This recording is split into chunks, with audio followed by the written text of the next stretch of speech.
Hi అండి, నేను మీ Shilpa Vinay. Welcome to Vincy kitchen. ఈరోజు మనం ఒక ఇన్స్టెంట్ స్నాక్ రెసిపీని చూద్దాము. ఇంటికి అనుకోకుండా ఎవరైనా అతిథులు వచ్చినా, లేదంటే వాతావరణం చల్లగా ఉంది, వేడివేడిగా ఏదైనా తినాలనిపించినప్పుడు 10 నిమిషాల్లోనే చేసేసుకోవచ్చండి. చాలా అంటే చాలా టేస్టీగా ఉంటాయి. మరి ఈ ఇన్స్టెంట్ స్నాక్ రెసిపీ మెత్తని పకోడీ ఎలా చేసుకోవాలో ఇప్పుడు మనం చూసేద్దాం.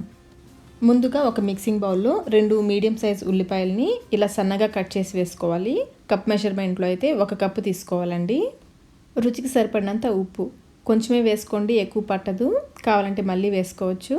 అలాగే 1 టీ స్పూన్ ఆయిల్ కూడా వేసి ఇలా చేత్తో బాగా కలుపుకోవాలి.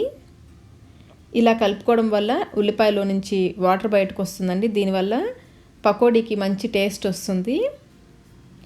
ఈ విధంగా 2 నిమిషాల పాటు బాగా కలుపుకోవాలి. మీ దగ్గర వెన్న ఉన్నట్లయితే 1 స్పూన్ వెన్న వేసుకోండి నూనె బదులుగా. టేస్ట్ ఇంకా బాగుంటుంది. ఇలా కలుపుకున్న తర్వాత దీంట్లో 3 పచ్చిమిర్చిని బాగా సన్నగా కట్ చేసి వేసుకుని మళ్ళీ ఇవి కూడా వేసి కలుపుకోవాలి. ఇందులో కారం వేయమండి, పచ్చిమిర్చితోనే దీనికి కారం అంతా వస్తుంది. పచ్చిమిర్చి వేసి బాగా కలుపుకున్న తర్వాత దీంట్లో మనం ఉల్లిపాయలు తీసుకున్న కప్పుతో 1 కప్పు శనగపిండి పైపైన కాకుండా కొంచెం నిండుగా వేసుకోండి. పకోడీ కొంచెం క్రిస్పీగా రావడానికి 2 టేబుల్ స్పూన్ల బియ్యపిండి వేసుకోవాలి.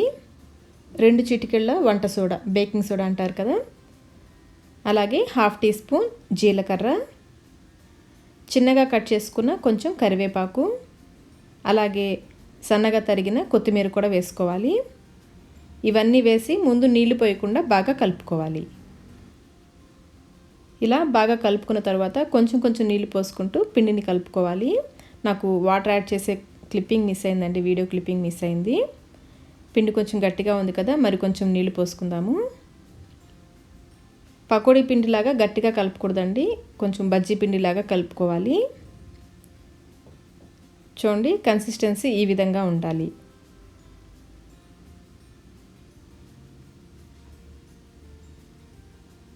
పిండి బాగా కలుపుకున్న తర్వాత ఒకసారి టేస్ట్ చెక్ చేసుకోండి. సాల్ట్ ఏమైనా తగ్గితే యాడ్ చేసుకోండి. అలాగే కారం తగ్గినట్లయితే కొంచెం పచ్చిమిర్చి కూడా వేసుకోండి. నాకు కొంచెం సాల్ట్ తగ్గిందండి, కొంచెం వేస్తున్నాను. సాల్ట్ వేసిన తర్వాత పిండిని ఒకసారి బాగా కలుపుకోవాలి. పకోడీ పిండి రెడీ అయిపోయిందండి. ఇప్పుడు డీప్ ఫ్రైకి సరిపడా ఆయిల్ పోసి మీడియం ఫ్లేమ్లో బాగా కాగనివ్వాలి. కొంచెం పిండి వేసి చూడండి ఆయిల్ కాగిందో లేదో. ఇలా వెంటనే పైకి వచ్చిందంటే ఆయిల్ కాగినట్లే. ఇప్పుడు కొంచెం పిండిని చేతిలోకి తీసుకుని చిన్న పునుగుల్లాగా వేసుకోవాలండి. షేప్ ఏమీ అవసరం లేదు, ఇలా చేతితో కొంచెం పెద్దవి వేసుకోవద్దు. ఎంత చిన్నవి వేస్తే అంత టేస్టీగా ఉంటాయి. ఇలా ఆయిల్కి సరిపడా వేసుకోవాలి. ఫ్లేమ్ని మీడియంలోనే ఉంచి కొంచెం సేపు కాలనివ్వాలి. ఇవి కొంచెం వేగిన తర్వాత ఇలా కలుపుకుంటూ వేయించుకోవాలి. ఎక్కువ టైం పట్టదండి, త్వరగానే వేగిపోతాయి. ఇలా లైట్ గోల్డెన్ బ్రౌన్ కలర్ రాగానే ఆయిల్లో నుంచి తీసేసుకోవాలి. పకోడీ తీసేటప్పుడు ఫ్లేమ్ని లోలో ఉంచుకోండి. ఇవి ఆయిల్ని కూడా ఎక్కువగా పీల్చుకోవండి. చూడండి ఎంత బాగున్నాయో. పకోడీ తీసేసిన తర్వాత ఆయిల్లో ఉన్న ఈ నలకలన్నింటినీ తీసేసుకుని ఫ్లేమ్ని మీడియంలో ఉంచి ఆయిల్ కాగిన తర్వాతనే మిగిలిన పిండితో పకోడీ వేసుకోవాలి. ఫ్లేమ్ని లోలో పెట్టి వేశారంటే ఆయిల్ ఎక్కువ పీల్చేస్తాయి. హైలో పెట్టారంటే పకోడీ సరిగ్గా కాలకుండానే వేగిపోతుంది. ఇలా మీడియం ఫ్లేమ్లో కలుపుకుంటూ ఫ్రై చేసుకోవాలి. చూసారు కదా ఎంత సింపుల్గా చేసుకోవచ్చో. చాలా అంటే చాలా టేస్టీగా ఉంటాయండి.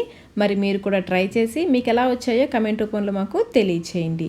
ఈ వీడియో మీకు నచ్చినట్లయితే లైక్ చేయండి, మీ ఫ్రెండ్స్కి ఫ్యామిలీ మెంబర్స్కి షేర్ చేయండి.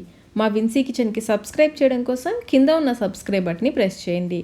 అలాగే పక్కనే ఉన్న బెల్ ఐకాన్ని క్లిక్ చేస్తే మా లేటెస్ట్ వీడియో నోటిఫికేషన్స్ మీకు వస్తాయి. Thank you.